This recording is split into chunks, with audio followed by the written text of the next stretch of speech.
TJ, you ready for your big-ass grab bag right here on the Rich Eisen Show? A very busy Friday. That means it's time for TJ's Top 5, a.k.a. TJ's big-ass grab bag. Hit it, please. What in the world is in that bag? What you got in that bag? I love that. All right, kaboom. Guess who stepped in the room? TJ here. Listen, I'm going to make this one quick.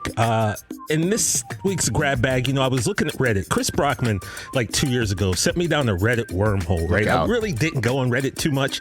And he was like, no, you need to. And then I spent the next 6 hours literally going down the Reddit wormhole that I don't know if I've ever really come out of. But, I saw something the other day on Reddit, and it was a question. And the question was basically, if you could delete any TV show from your memory and rewatch it again for the first time, what TV show would it be? So that kind of made me think. And plus, yesterday, Brockman, with your thing about Game of Thrones, how you could delete it from your memory. I wish I never watched it. Because he was so upset the way it ended. That he was willing to let one bad season erase the great. So I'm just going to dig into the big-ass grab bag, and I'm going to give you TJ's top 5 shows that if I could delete from my memory and rewatch them, I would, because I love them so much.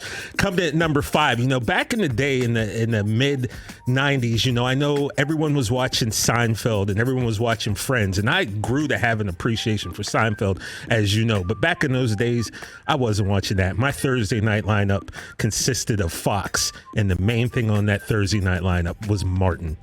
I'm a huge Martin Lawrence fan. I probably watch Martin at least once a day. Now it runs on, I forget what TV station it's on. It's on all the time. But Martin Lawrence, and his group of friends with Gina and Tommy and Pam and Cole and all the characters that Martin would play, like Shanae and Dragonfly Jones. And then it was just, Martin was always hilarious to me, man. And like I said, back in the day, I wasn't into those other shows. This was it. This was for the culture. This is what my friends were watching.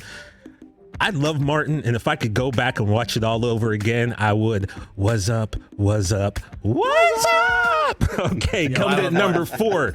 This one, like I said, if you know any of my backstory, then you kind of get this one. I came into Los Angeles in the late 90s, early 2000s. Happened to meet a guy who was on a TV show, and we became best friends, and then we lived with each other, and we had some moments that I really said, man, my friends back in Pittsburgh, if I could only get them to understand what this is all like what my life has turned into. And then it happened. Entourage came on HBO, and it was a story of a movie star and his crew and them navigating life through, Los Angeles and everything that it had to do, the party scene and whatnot. So it was something for me that it was, I was kind of living this type of life, but it was also me being able to show my friends back at home, like, if I'm telling you what's going on, it's hard to really get it.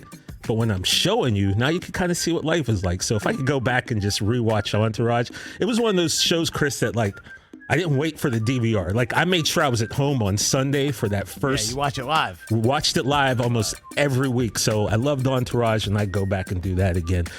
Coming at number 3, Friday Night Lights. This show was just phenomenal, man. And I can remember when Friday Night Lights first started, like the camera angles and the cuts. If you remember, they were very weird, and it would almost kind of get you dizzy. But fast cuts. Yeah, man. But just the story of these high school kids and football, which we all love. So, and Texas high school football, where it's a religion down there.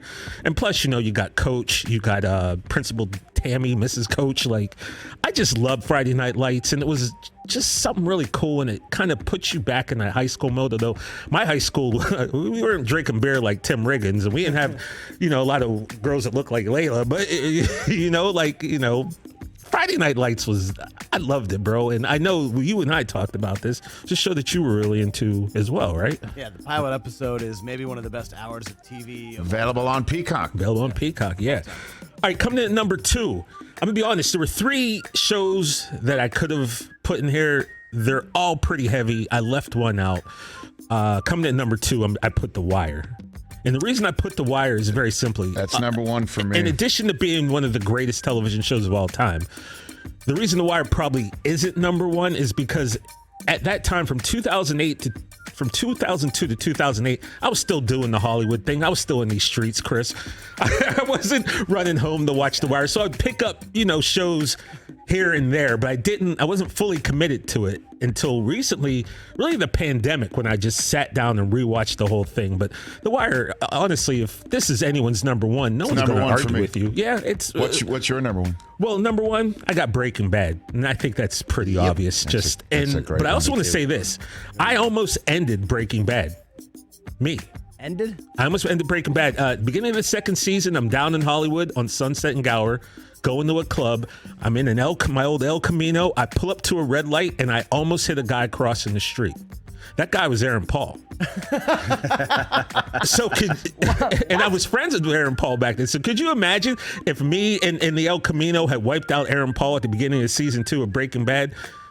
An El Camino of all cars. Of all cars, right? Vince Gilligan would have been upset. Cranston would have been upset. Breaking Bad would not have been what it was. So you're welcome for not hitting Aaron Paul. And, those are my top 5 shows that if I could pull my memory chip out, delete it, and watch them all over again, I would. And obviously, The Sopranos would be up there for most, right? But that was really heavy, bro, and I'd left that one out. Okay. That's TJ's big-ass grab bag. Hey, you watched all the way to the end. Thanks for that. Watch more right here.